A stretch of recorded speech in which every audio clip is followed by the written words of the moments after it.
Wake that ass up. Early in the morning. The Breakfast Club.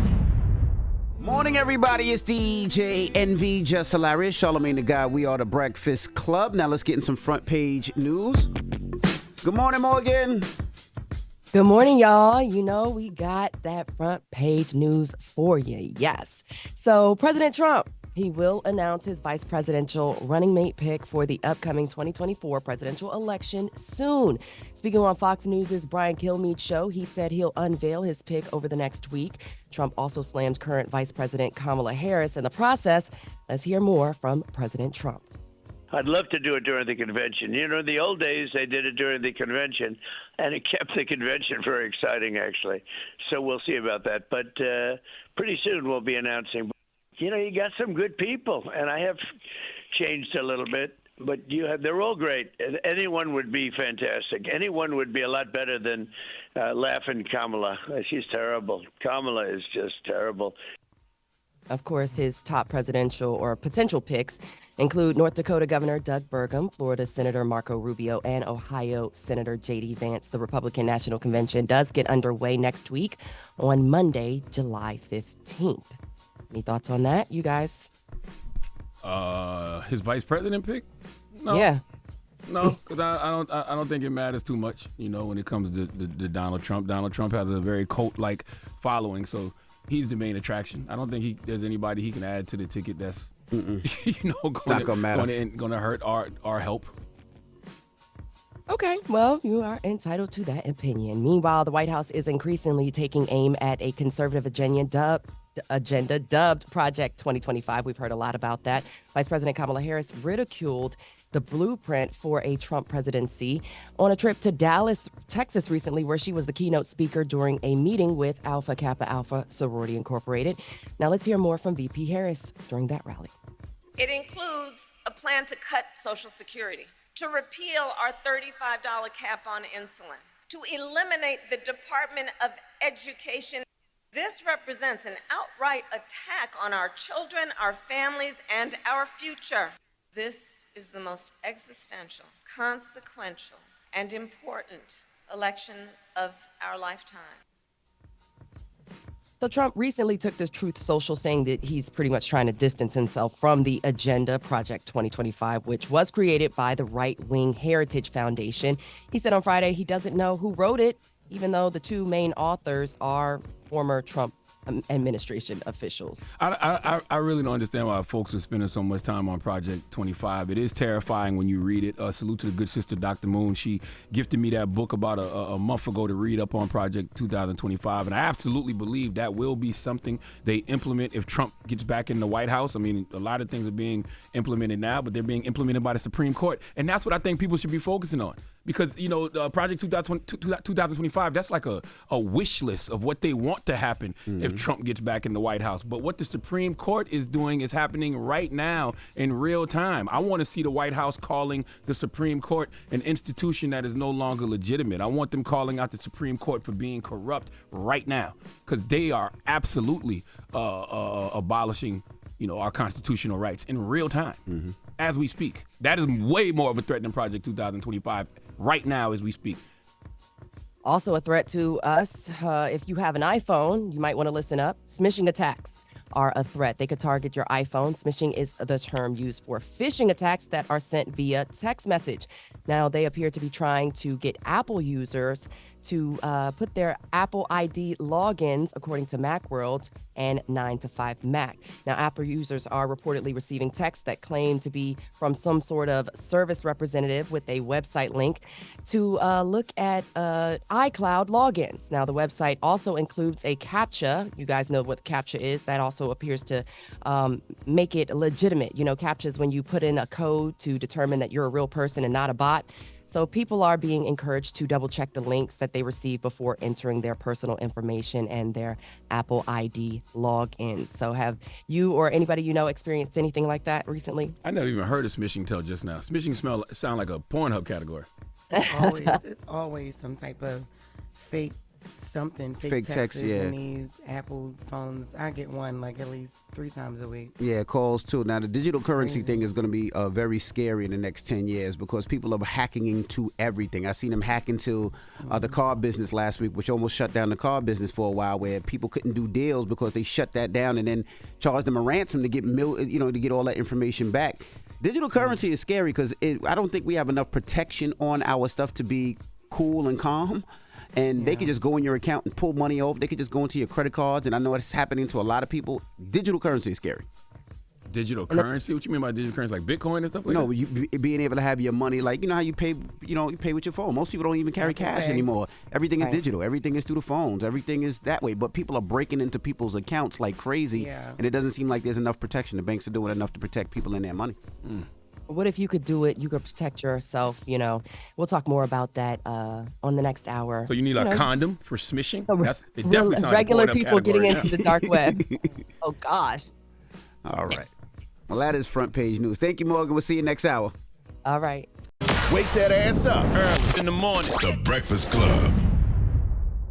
Morning, everybody. It's DJ NV, Jess Hilarious, Charlamagne the Guy. We are the Breakfast Club. Let's get in some front page news. Hey, Morgan. Hey, y'all. Hey. Did y'all hear about the Federal Reserve? Maybe no. Not. Oh, you. So the Federal Reserve says high inflation isn't the only risk the economy faces. Federal Reserve Chair Jerome Powell recently told Congress that the economy is trending upwards, but he wants to see more evidence inflation is cooling before cutting interest rates. Let's hear more from Federal Reserve Chair Jerome Powell. Inflation has eased notably over the past couple of years, but remains above the Federal Open Market Committee's longer-run goal of 2%. Over the past 2 years, the economy has made considerable progress toward the Fed's 2% inflation goal, and labor market conditions have cooled while remaining strong. Reflecting these developments, the risks to achieving our employment and inflation goals are coming into better balance. Recent indicators suggest that the U.S. economy continues to expand at a solid pace. Gross domestic product growth appears to have moderated in the first half of this year, following impressive strength in the second half of last year. Yeah, so inflation obviously has been a hot topic. Powell goes on to add that waiting too long to cut rates could hurt the economy and the labor market. He also said new numbers showing unemployment rising slightly might prompt rates to be cut sooner, but the Federal Reserve will need to examine more economic data before making a rate cut decision. Yeah. There's more happening in Congress. You might like this one, Charlamagne. Look alive. New York Congresswoman Alexandria Ocasio-Cortez is filing articles of impeachment against Supreme Court Justices Clarence Thomas and Samuel Alito. The articles cite the failure of the justices to disclose gifts from individuals with businesses before the court, as well as their refusal to recuse themselves from cases they or their family members have close ties to. Now, Ocasio-Cortez, in a statement, told Congress that said Congress has a legal, moral, and democratic obligation to impeach. Democrats have rallied against the Supreme Court following a series of rulings and ethics controversies involving Justices Thomas and Alito.